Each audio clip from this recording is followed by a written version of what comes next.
Hello there, I am doctor Dushyant Variya और आज हम लोग बात कर रहे हैं डायबिटीज का साइंस। डायबिटीज के पीछे क्या मैकेनिज्म काम करता है, बेसिकली क्यों हम लोगों को डायबिटीज हो जाता है, बॉडी में ब्लड शुगर बढ़ना क्यों स्टार्ट हो जाता है।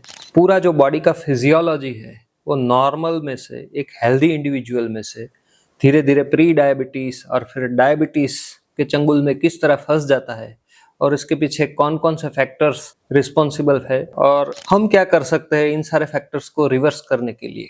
देखिए, दवाइयाँ तो है ही है, बट दवाइयों के आगे, दवाइयों से पहले क्या ऐसी चीज है जिससे हम डायबिटीज को रिवर्स कर सके या आगे बढ़ता अटका सके। अगर ये सारी चीजें जाननी है तो डायबिटीज की फिजियोलॉजी, बॉडी की फिजियोलॉजी, बॉडी में डायबिटीज किस तरह से घुसता है वो पूरा अंदाजा लगाना बहुत जरूरी है और इसके लिए आज का ये वीडियो है। So first thing first, I am doctor Dushyant Variya और मैं एक फिजिशियन हूँ बाय प्रोफेशन।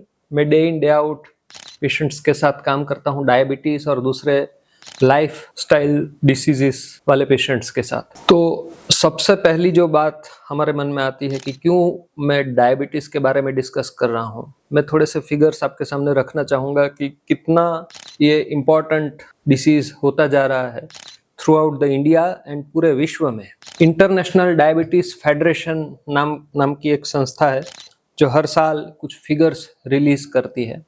लास्ट उन्होंने 2021 में उनका एटलास बाहर निकाला जिसमें कुछ फिगर्स दिए हैं। 537 मिलियन मतलब ऑलमोस्ट 57 करोड़ लोगों को डायबिटीज है विश्व भर में और 541 मिलियन मतलब ऑलमोस्ट 54 करोड़ लोगों को प्री डायबिटीज है।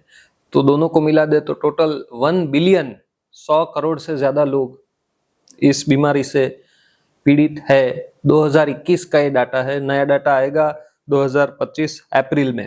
दूसरा एक जो अंदाज है वो है कि भारत, इंडिया, उसमें वर्ल्ड के highest number of diabetic patients आज की तारीख में है 212 मिलियन मतलब ऑलमोस्ट 21 करोड़ लोग भारत में डायबिटीज से पीड़ित है।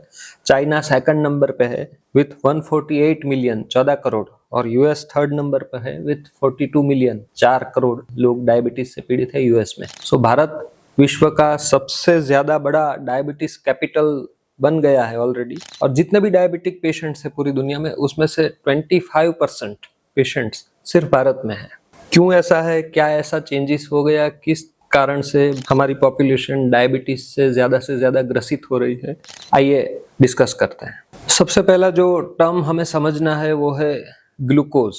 डायबिटीज शुगर की बीमारी कही जाती है। क्या ऐसा है कि हमारे बॉडी में शुगर बढ़ना स्टार्ट हो जाता है? सबसे पहले तो मैं आपको बता दूं कि ग्लूकोज ये बॉडी का कैश करेंसी है। ग्लूकोज ही एकमात्र न्यूट्रिएंट है जिसको लेने से बॉडी को इंस्टेंट एनर्जी मिलता है और ग्लूकोज हमारी बॉडी में डे इन डे आउट सारे मेटाबॉलिक प्रोसेसेस को चलाने के लिए बहुत ही जरूरी न्यूट्रिएंट है। हम जो भी चीजें खाते हैं उसमें से खास करके हम जो कार्बोहाइड्रेट्स खाते हैं, कार्बोहाइड्रेट्स में कौन कौन सी चीजें आती हैं? Starch and sugars.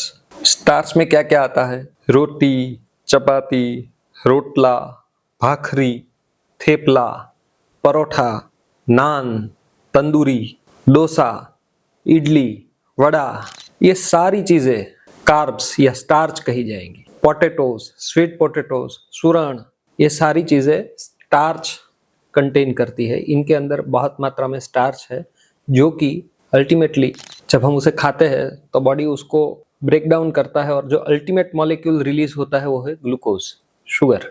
तो ये बात हुई स्टार्चेस की। दूसरा है शुगर्स। शुगर्स के मायने क्या है?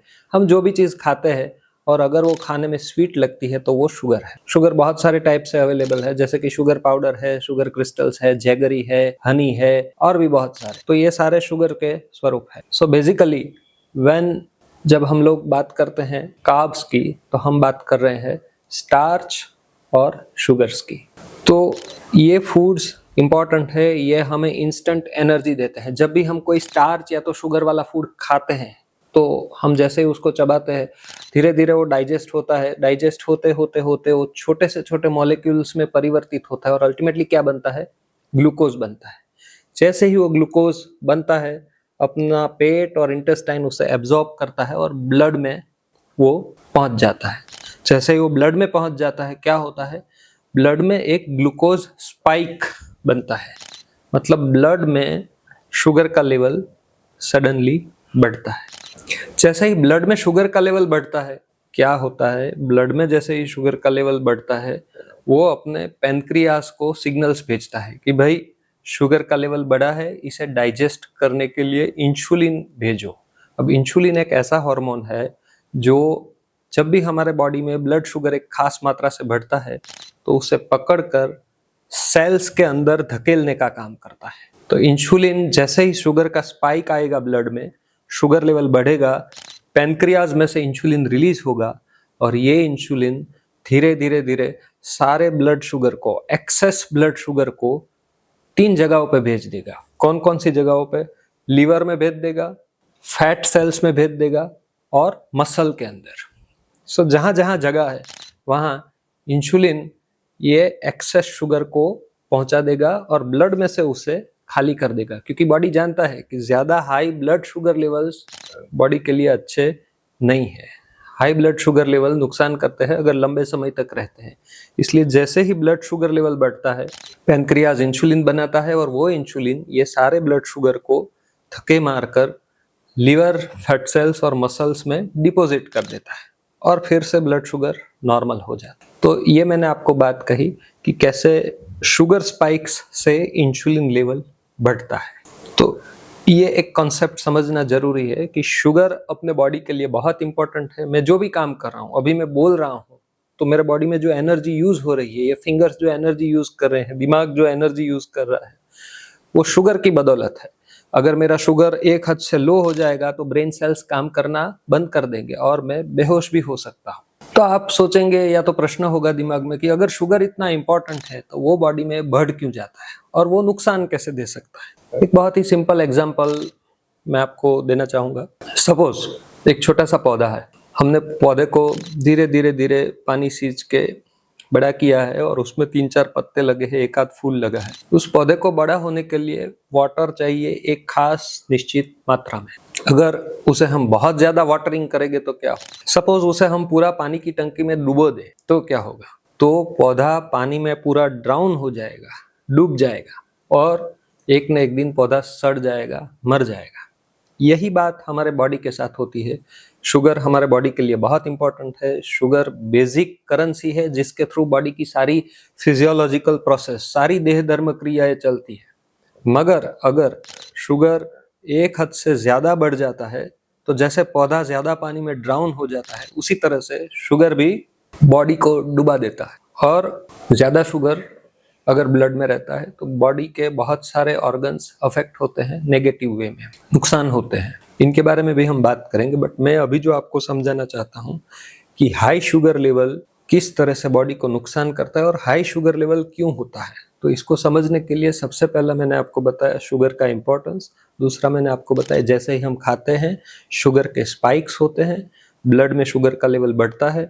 जैसे ही ब्लड में शुगर का लेवल बढ़ता है उसको कंट्रोल करने के लिए बॉडी एक्टिवेट होता है, इंसुलिन नाम का हार्मोन रिलीज करता है और इंसुलिन हार्मोन ये बढ़े हुए शुगर को बॉडी के अलग अलग सेल्स में पहुंचा देता है, फैट सेल्स, मसल्स और लीवर। तो ये प्रोसेस अब जितना बार बार होता जाएगा उतना ये एक खास तरह का डेवलपमेंट पैदा करेगा। मैं एक और एग्जांपल आपको देता हूँ।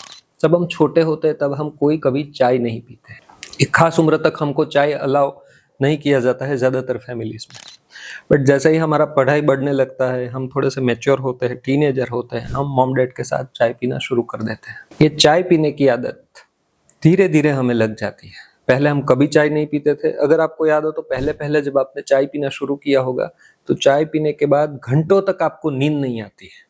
रात को सिर्फ एक ही चाय पी लिया तो पूरी रात आप बैठकर पढ़ सकते। फिर धीरे धीरे दिन में 2 बार, 3 बार, 4 बार चाय पीना शुरू हो जाता है। और एक समय ऐसा आता है कि सुबह उठ के जब तक चाय न मिले हमारा दिन शुरू नहीं होता है, हमारी नींद पूरी नहीं होती है। इसका कारण कि बॉडी को धीरे धीरे ये चाय की आदत लग गई। अब दिमाग को नॉर्मल कॉन्शियसनेस पाने के लिए चाय का स्टिमुलेशन चाहिए। इसी तरह सेम एग्जाम्पल, अगर आपके बॉडी में बहुत शुगर नहीं है तो बहुत शुगर के स्पाइक्स नहीं है, बहुत शुगर के स्पाइक्स नहीं है तो बहुत इंसुलिन नहीं रिलीज हो रहा है, बार बार इंसुलिन बनाना नहीं पड़ता है पेनक्रियास को, तो तब थोड़े से इंसुलिन से भी बहुत सारा काम हो जाता है और बहुत सारा इंसुलिन अलग अलग जगहों पे जो मैंने पहले बताई वहां पे डिपॉजिट हो जाता है। बट अगर आपका डाइट इस प्रकार का होता जाता है कि जिसमें बहुत सारा शुगर है, बहुत सारा स्टार्च है, बहुत सारा शुगर और बहुत सारा स्टार्च बार बार आप लेते हैं, तो बार बार बॉडी को इंसुलिन बनाना पड़ता है। तो जैसे ही बार बार शुगर स्पाइक्स पैदा होते हैं, बार बार के शुगर स्पाइक्स बार बार के इंसुलिन स्पाइक्स को पैदा करते हैं, और इंसुलिन का लेवल अगर बार बार बढ़ा हुआ रहता है तो धीरे धीरे धीरे बॉडी के सेल्स को इंसुलिन की आदत लगने लगती है और इंसुलिन का बॉडी के सेल्स के ऊपर असर कम होने लगता है। जैसे ही इंसुलिन का लेवल बॉडी के सेल्स पर कम होने लगता है, आपका ब्लड शुगर लेवल बढ़ना स्टार्ट हो जाता है, और इस घटना को हम लोग वैज्ञानिक भाषा में, मेडिकल भाषा में इंसुलिन रेजिस्टेंस बोलते हैं। सादी भाषा में बोले तो इंसुलिन की बॉडी को आदत लग जाना। तो इंसुलिन रेजिस्टेंस क्या है कि बहुत समय तक ब्लड में शुगर के स्पाइक्स अगर ज्यादा आते रहते हैं तो उसके कारण शरीर को ज्यादा इंसुलिन बनाना पड़ता है, और ज्यादा इंसुलिन जब शरीर पे काम करता है तो उसकी इफेक्टिवनेस कम हो जाती है, उसकी काम करने की असरकारकता कम हो जाती है, और इसीलिए पहले 10 यूनिट इंसुलिन से जो काम होता था वो अब 50 यूनिट इंसुलिन से हो रहा है। बॉडी 50 यूनिट पैदा कर लेता है क्योंकि बॉडी अभी हेल्दी है, बट 50 यूनिट से काम अब सिर्फ 10 यूनिट तक का हो पाता है। एज फॉर एन एग्जाम्पल, इसे हम क्या बोलेंगे? इंसुलिन रेजिस्टेंस बोलेंगे। तो ये डायबिटीज डेवलपमेंट में ये पहला कॉर्नरस्टोन स्टेप है इंसुलिन रेजिस्टेंस। अगर आप पूरा स्पेक्ट्रम देखें तो एक हेल्दी इंडिविजुअल है जिसमें बिल्कुल शुगर के स्पाइक्स नहीं आते हैं या तो बहुत कम आता है और बहुत कम इंसुलिन बनता है, जिससे कि वो शुगर ब्लड में से कम होकर टिश्यू में चला जाता है, fat cells, muscle cells and liver में। उससे अगर हम आगे बढ़ते हैं तो एक इंसुलिन रेजिस्टेंस का स्टेज है, जब बार बार शुगर के स्पाइक्स आते हैं, बार बार शुगर के स्पाइक्स आते हैं तो उससे उस शुगर को पचाने के लिए बार बार इंसुलिन रिलीज होता है और ज्यादा मात्रा में रिलीज होने लगता है, जिससे कि उसकी बॉडी के ऊपर असरकारकता कम हो जाती है, और ये एक विशियस साइकिल है। जैसे ही बार बार इंसुलिन स्पाइक्स होते हैं तो उसकी असरकारकता कम हो जाती है, इससे कि ब्लड का शुगर बढ़ा रहता है, और ये बढ़ा हुआ शुगर अगेन इंसुलिन का रिलीज प्रॉम्प्ट करता है। तो ये जो स्टेट है ये इंसुलिन रेजिस्टेंस का स्टेज है, और इसी स्टेज में जो डेवलप होता है प्री डायबिटीज। अगर आप बिल्कुल हेल्दी है तो आपका अगर भूखे पेट का शुगर देखा जाएगा तो वो लेस देन 100 होगा, 85, 90।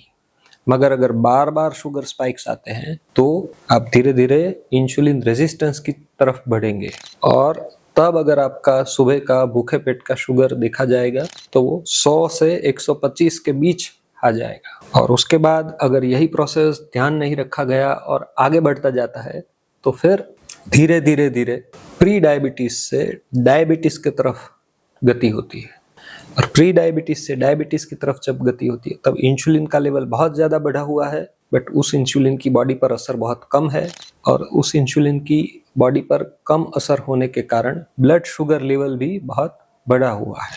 तो जब आप डॉक्टर के पास जाते हैं तो डॉक्टर क्या मेजर करते हैं? डॉक्टर आपको बुलाते हैं कि आप भूखे पेट आइए, रात को 10 बजे के बाद या 11 बजे के बाद कुछ खाना मत खाइए। अप्रोक्सीमेटली 8 घंटे का भूखे पेट का शेड्यूल लेकर आप जब डॉक्टर के ऑफिस में जाते हैं और आपका ब्लड लिया जाता है तो जो शुगर नापा जाता है उसे हम बोलेंगे फास्टिंग ब्लड शुगर। सुबह का भूखे पेट का पहला, फर्स्ट इन द मॉर्निंग, पहला ब्लड शुगर, उसको नाप के उस फिगर के आधार पर आपके बॉडी के अंदर का प्रोसेस जाना जा सकता है।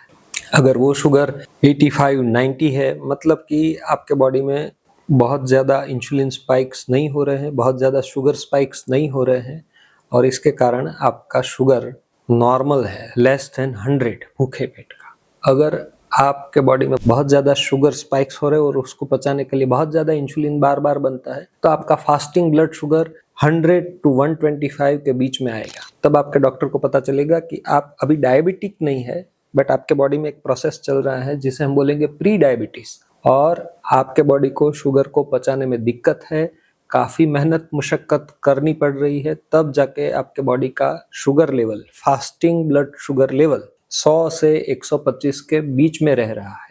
और अगर आपका भूखे पेट का ब्लड शुगर 125 के आगे निकल जाता है, 126 या उससे ज्यादा, तो डॉक्टर आपको डायबिटिक करार देते हैं, डॉक्टर आपको डायबिटीज का डायग्नोसिस देते हैं।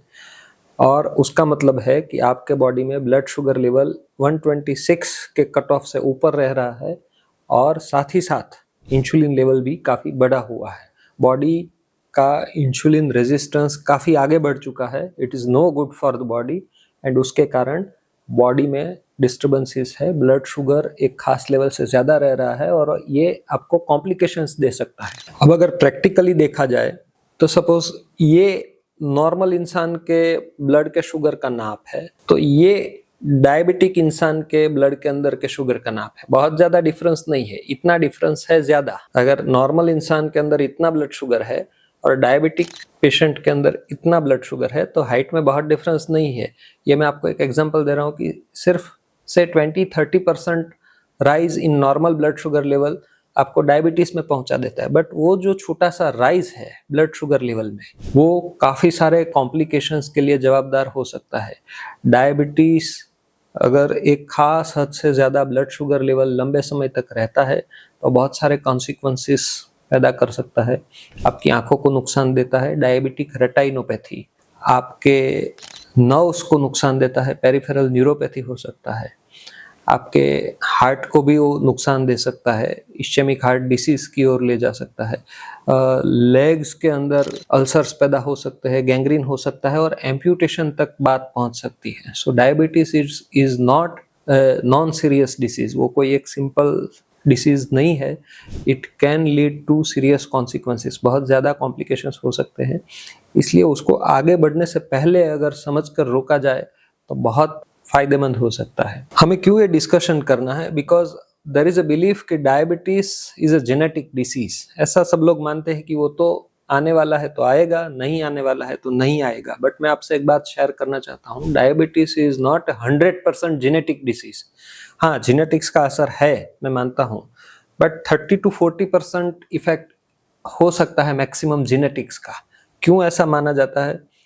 साइंटिफिक स्टडीज है बहुत सारे कि आइडेंटिकल ट्विन्स है, अगर दो ट्विन लोग हैं, ट्विन भाई है दो, मगर उसमें से दोनों का अगर रहन सहन अलग अलग है तो एक को डायबिटीज होगा और दूसरे को ना हो, ऐसा पॉसिबल है। और अगर आपके फैमिली में आपके भाई को, बहन को, मम्मी को, पापा को या आपके फर्स्ट डिग्री कोई भी रिलेटिव को डायबिटीज है, तो उसका मतलब ये नहीं है कि आपको डायबिटीज होना ही चाहिए।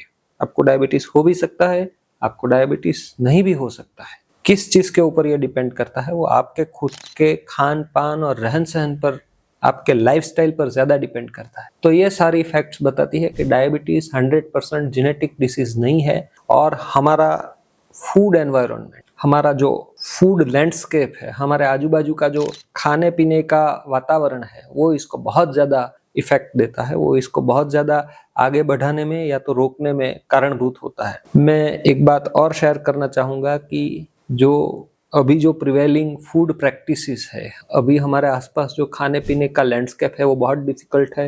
बहुत ज्यादा स्टार्च और शुगर्स से लोडेड फूड्स इजीली अवेलेबल है। बहुत सारी फूड कंपनीज इस तरीके के स्टार्च और शुगर से लोडेड फूड्स को प्रचारित करती है। बहुत सारा सोशल मीडिया हाई कार्बोहाइड्रेट वाले फूड्स को एडवर्टाइजमेंट देता है। इन फूड्स के बारे में पॉलिसीज थोड़ी सी वीक है। कौन सा फूड प्रमोट करना चाहिए, कौन सा नहीं करना चाहिए, इसके बारे में बहुत सारे रेगुलेशंस नहीं है, जिसके कारण ये बैड डिफिकल्ट फूड लैंडस्केप पैदा हो चुका है। और 90-95% of diabetic patients, this patients, ये अपने जेनेटिक्स से ज्यादा इस बैड फूड लैंडस्केप के कारण डायबिटीज का शिकार होते हैं। तो हम विक्टिम है इस बैड फूड लैंडस्केप के और बैड फूड एनवायरनमेंट के, और इसके बारे में कुछ करना चाहिए। वो भी हम लोग डिस्कस करेंगे कि किस तरीके से ये कंपनीज बच्चों को, जब वो छोटे होते तभी से उनको टारगेट करके high carb, high starch, high sugar वाला फूड प्रमोट करते हैं और बच्चे पहले से ही इन फूड्स के एडिक्टेड हो जाते हैं और ये फूड्स एडिक्टिव है, हाई शुगर लेवल एडिक्टिव है। क्यों? क्योंकि जब भी आपको शुगर स्पाइक पैदा होता है तो वो बॉडी में एक खास डोपामिन का जो सिस्टम है उसको एक्टिवेट कर देता है, तो बड़ा आनंद आता है। मीठी चीज खाने में जो आनंद आता है, फिर बार बार हमें उसी आनंद को पाने की इच्छा होती है, इसलिए बार बार हमको शुगर खाने की इच्छा होती है। तो शुगर स्पाइक्स के कुछ सिम्टम्स भी है। शुगर स्पाइक से हमको शुगर का क्रेविंग बढ़ जाता है, शुगर क्रेविंग बढ़ता है और साथ में बार बार शुगर खाने की इच्छा होती है। जैसे ही शुगर स्पाइक मतलब हाई शुगर लेवल डाउन होता है तो फिर हमें एकदम थकान लगती है, लिथार्जी लगती है, मलेज लगता है, कुछ काम करने की इच्छा नहीं होती है, ब्रेन फॉग हो जाता है, हमें फोकस करने में, कंसंट्रेशन करने में डिफिकल्टी हो सकती है। तो ये सारे इरिटेबिलिटी हो सकती है, चिढ़ हो जाती है, थकान लग सकती है, नर्वसनेस लग सकती है। तो ये सारे बार बार के शुगर स्पाइक्स के सिम्टम्स है। तो शुगर स्पाइक्स अच्छी बात नहीं है। शुगर स्पाइक्स क्यों होते हैं? हमारे high intake of starchy and high sugar containing foods खाने के कारण। और वो हम क्यों खाने को प्रेरित हो रहे हैं? हमारे आजू बाजू का जो फूड एनवायरनमेंट है, जो खाने पीने की तहजीब है, वो पूरी तरह से बदली जा चुकी है because of industrial pressures, because of advertisements, social media. So इन सब से कैसे बचा जाए, ये डिफिकल्ट फूड लैंडस्केप को कैसे नेविगेट किया जाए और किस तरीके से हेल्दी ईटिंग हैबिट्स डाली जाए जिससे कि डायबिटीज को रिवर्स किया जा सकता है। पहले तो किया जा सकता है या नहीं, और किया जा सकता है तो किस तरीके से किया जा सकता है, ये समझना जरूरी है। इसी के लिए आज का ये छोटा सा डिस्कशन है। और हम बात करते हैं तो जैसे ही मैंने बताया कि एक पूरा स्पेक्ट्रम है। हेल्दी इंडिविजुअल बिल्कुल शुगर स्पाइक्स नहीं है, इंसुलिन कम बन रहा है, और फास्टिंग शुगर अगर नापा जाए तो 85, 90 लेस देन 100 है। अगर उससे थोड़े आगे आते हैं तो इंसान का डायबिटीज का जो लैंडस्केप है हेल्दी से प्री डायबिटीज की तरफ बढ़ता है। उसमें शुगर स्पाइक्स ज्यादा है, ज्यादा इंटेक है कार्बोहाइड्रेट्स का, स्टार्च का और शुगर्स का। तो ज्यादा इंटेक होने के कारण उसको पचाने के लिए ज्यादा इंसुलिन बन रहा है। ज्यादा इंसुलिन बनने के कारण इंसुलिन का असर कम है, तो there is a insulin resistance. और ये जो इंसुलिन रेजिस्टेंस है हमको पता कैसे चलता है? फास्टिंग ब्लड शुगर लेवल्स से। फास्टिंग ब्लड शुगर लेवल अगर नापेंगे तो 100 to 125 के बीच में आएगा, जिसे हम बोलेंगे प्री डायबिटीज, मतलब डायबिटीज होने के कगार पर। अगर इस स्टेज पर भी एक्शन लिए जाए कुछ, तो हम इसे वापिस प्री डायबिटीज से डायबिटीज की ओर धकेल सकते हैं। इसके बाद आता है डायबिटीज। अगर same behaviour, same eating habit शुरू रहती है तो धीरे धीरे और ज्यादा इंसुलिन रेजिस्टेंस बढ़ता जाता है, और सीवियर इंसुलिन रेजिस्टेंस होने के बाद यही चीज आगे बढ़ के बॉडी का इंसुलिन स्पाइक्स भी बहुत ज्यादा है। खाने के बाद इंसुलिन बहुत ज्यादा रिलीज होना पड़ता है, तो ही जाके ब्लड शुगर डाउन आता है, और फिर भी डाउन नहीं आता है तब जाके जो परिस्थिति पैदा होती है वो है डायबिटीज, जिसमें भूखे पेट का ब्लड शुगर 126 या उससे ज्यादा पाया जाएगा। तो अब तक I think I am clear कि डायबिटीज क्या है, प्री डायबिटीज क्या है, इंसुलिन रेजिस्टेंस क्या है। इंसुलिन रेजिस्टेंस को समझने के लिए मैंने आपको चाय का एग्जांपल दिया कि जैसे ही हमें चाय का आदत लगता है, ज्यादा चाय चाहिए सेम स्वस्थता पाने के लिए, उसी तरह से बॉडी को इंसुलिन का आदत लग जाता है, फिर ज्यादा से ज्यादा इंसुलिन बनाना पड़ता है सेम लेवल ऑफ ग्लूकोज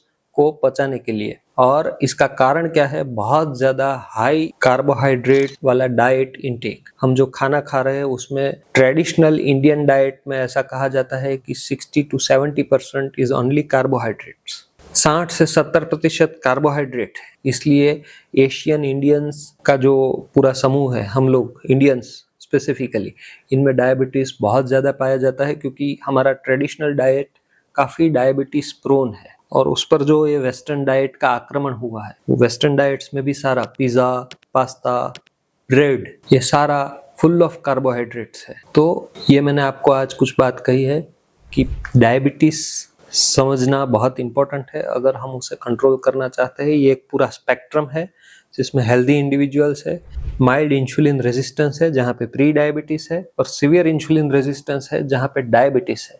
एक बात मैं आपको बताऊं, अगर हम जानना चाहते हैं कि आपका इंसुलिन रेजिस्टेंस कितना है, हम देख सकते हैं। अगर आपका फास्टिंग ब्लड शुगर लेवल जो नापते हैं, वैसा ही अगर फास्टिंग ब्लड इंसुलिन लेवल नापा जाए तो फास्टिंग ब्लड इंसुलिन लेवल, आपका फास्टिंग ब्लड शुगर लेवल बढ़ता है, उससे कई सालों पहले से आपका फास्टिंग इंसुलिन लेवल बढ़ा हुआ रहने लगता है।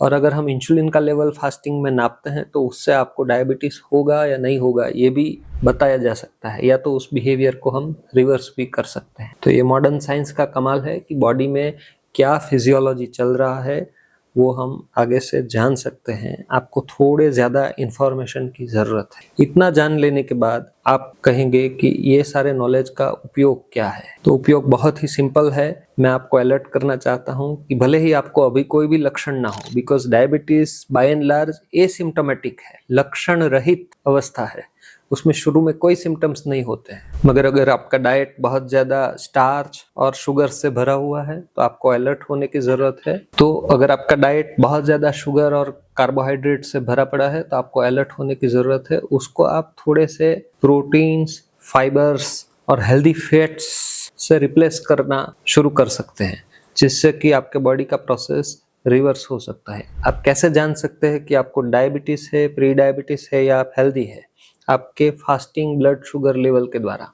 आपके डॉक्टर आपका भूखे पेट का ब्लड शुगर लेवल नाप करके आपको बताएंगे कि आपको प्री डायबिटीज है या तो डायबिटीज है या आप हेल्दी है। ये सारा इंफॉर्मेशन मैं एक अच्छा पीडीएफ बना के मेरे वेबसाइट पर भी डालूंगा और जल्दी ही आपको अवेलेबल करवाऊंगा। तो ये मैंने कुछ बातें कही, डायबिटीज कैसे पैदा होता है, कैसे प्री डायबिटीज पैदा होता है, और इन सब के पीछे इंसुलिन रेजिस्टेंस किस तरह से रिस्पॉन्सिबल है और इंसुलिन रेजिस्टेंस पैदा होने का कारण क्या है। तो बहुत सारी बातों को अगर हम एक संक्षेप में कहना चाहे तो diet, diet and diet. Genetics is not the major cause. Genetics के कारण 100% डायबिटीज होता है ऐसा नहीं है। बेसिकली हमारा बैड फूड कल्चर रिस्पॉन्सिबल है। इतना ज़्यादा डायबिटीज हमारे आजू बाजू लोगों में आजकल देखने को मिल रहा है, और इसको अगर चेंज करना है तो कहीं ना कहीं हमको हमारी फूड हैबिट्स चेंज करनी पड़ेगी। बहुत ज़्यादा मीठा, बहुत ज़्यादा स्वीट्स, बहुत ज़्यादा कैलोरी वाला, बहुत ज़्यादा शुगर वाला खाना धीरे धीरे अवॉइड करना पड़ेगा, और उसको हमें प्रोटीन्स, फाइबर्स और हेल्दी फैट्स से रिप्लेस करना पड़ेगा। इन सारी चीज़ों को अगर हम ध्यान में रखेंगे तो डायबिटीज़ आगे बढ़ना अटकाया जा सकता है। डायबिटीज़ का मैनेजमेंट मतलब सिर्फ दवाइयाँ ऐसा नहीं है। डायबिटीज़ का मैनेजमेंट 4 मेजर पिलर्स पे टिका हुआ है। उसमें सबसे पहला है डाइटरी मॉडिफिकेशंस।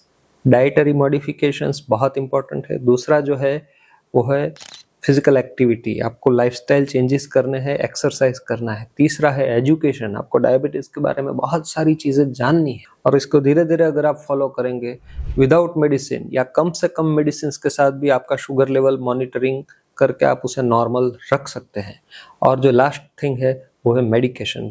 अगर एक हद से ज़्यादा शुगर लेवल बढ़ा हुआ रहता है तो ज़रूरी नहीं है कि आप दवाइयों से परहेज करें। आपके फिजिशियन की एडवाइस के अनुसार आपको कुछ दवाइयाँ लेनी पड़ सकती है और आप डायबिटीज़ के कॉम्प्लिकेशंस को अटका सकते हैं। आशा करता हूँ आज का ये वीडियो थोड़ा साइंटिफिक इंफॉर्मेशन ज़्यादा है इसमें, बट ये आपको समझना ज़रूरी है कि healthy individual, pre diabetic individual और डायबिटिक इंडिविजुअल में क्या डिफरेंस है और ये पूरा प्रोसेस क्यों पैदा होता है। अगर आप इसे समझ लेंगे तो इसको आप अटकाने में कामयाब हो सकते हैं। आपको आज का ये वीडियो कैसा लगा मुझे कमेंट करके ज़रूर बताइए। आपका फास्टिंग ब्लड शुगर लेवल किस रेंज में है वो भी बताइए, और अगर आप प्री डायबिटिक है तो आप डायबिटीज़ को रिवर्स कर सकते हैं, कुछ डाइटरी चेंजेस कर सकते हैं। मोटा मोटी एक सजेशन मैं अभी आपको देना चाहूँगा कि आप आपके डाइट में से carbohydrates, starch and direct sugars को कम करिए, और आप उसका असर देखेंगे थोड़े ही दिनों में। आपको आपके फास्टिंग ब्लड शुगर में 10 से 20% का चेंज देखने को मिलेगा। और बहुत सारे डाइटरी एडवाइजेस है, शुगर हैक्स हम जिसे बोल सकते हैं, जिसको फॉलो करने से हम विदाउट मेडिसिन भी फास्टिंग ब्लड शुगर को थोड़ा डाउन ला सकते हैं। ऑफ कोर्स इसमें थोड़ा एक्सरसाइज का भी रोल है, थोड़ा मेडिकेशन का भी रोल हो सकता है, कुछ विटामिन सप्लीमेंटेशन का भी रोल हो सकता है। तो आपको आज का ये वीडियो कैसा लगा कमेंट सेक्शन में ज़रूर बताइए। ये इन्फॉर्मेशन अगर आप डायबिटिक है तो आपको यूज़फुल है ही, बट अगर आप किसी को जानते हैं जो कि डायबिटिक है, आपके फ्रेंड्स है, फैमिली है, रिलेटिव्स है, तो उनके साथ भी शेयर करिए। हो सकता है कि ये इंफॉर्मेशन उनके डायबिटीज को आगे बढ़ने से अटका सके और उनको थोड़ा मोटिवेशन दे सके। और हताश होने की जरूरत नहीं है। There are too many diabetic patients in India, but हम साथ मिलकर डायबिटीज को कंट्रोल कर सकते हैं। डायबिटीज एक जेनेटिक डिसीज नहीं है, मैं फिर से बताता हूँ, it's not a purely genetic disease. हम उसको थोड़ा अटका सकते हैं, थोड़ा रिवर्स भी कर सकते हैं। दवाइयों की जरूरत पड़ने पर लेनी पड़ सकती है, बट दवाइयों के बगैर भी और दवाइयों के साथ कुछ डाइटरी एडवाइसेस को फॉलो करने से डायबिटीज अच्छी तरह से कंट्रोल हो सकता है। वीडियो को देखने के लिए थैंक यू, शुक्रिया। और ऐसे ही इंपॉर्टेंट इंफॉर्मेशन वाले वीडियोस लेकर मैं आता रहूंगा। तब तक stay tuned, stay informed and stay healthy. Thank you.